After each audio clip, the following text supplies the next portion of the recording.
கர்த்தருடைய பரிசுத்த நாமத்துக்கு ஸ்தோத்திரம். இன்று நமக்கு அருளப்பட்ட தெய்வ வார்த்தை சங்கீதம் 118:13.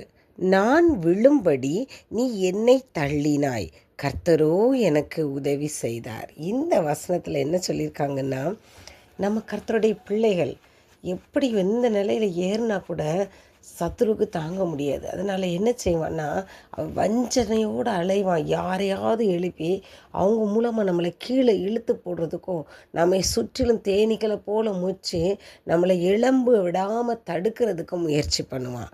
அவனோட சிந்தனை எப்படி இருக்கும்னா, நம்ம கீழே விழ பண்ணணுங்கிறது தான் அவனோட ஒரே குறிக்கோளாக இருக்கும். அதனால தான் கர்த்தருடைய பிள்ளைகளுக்கு நெருக்கடிகள் வரதான் செய்யும்.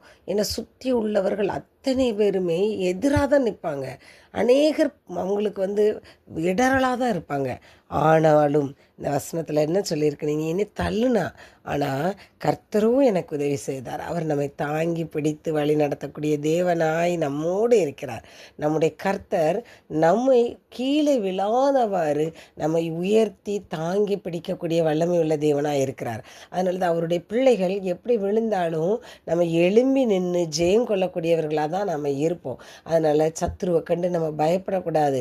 நம்மளை யாரெல்லாம் தள்ளணும்னு நினச்சி எதிரியாக நிற்கிறாங்களோ அவங்கள எல்லாருமே இயேசு கிறிஸ்துவின் நாமத்தினாலே நம்ம ஜெயம் கொள்ளக்கூடியவர்களாக இருக்கணும். ஏன்னா கர்த்தராகிய இயேசு நமக்கு அந்த நாமத்தை தந்து அவர் கிருபையாய் இரக்கம் பாராட்டி இருக்கிறார். அதனால நாம் அவருடைய நாமத்தை சொல்லி பயம் இல்லாமல் நம்முடைய செயல்களில் முன்னேறி செல்லக்கூடியவர்களாக இருக்கணும். சங்கீதம் 118:14 தான் என்ன சொல்லியிருக்காங்கன்னா, கர்த்தர் என் பெலனும் என் கீதமுமானவர், அவர் எனக்கு ரட்சிப்புமானவர்னு சொல்லியிருக்கு. ஆமாம், அதே போல் தான் அவர் தான் நம்மளோட பெலன்.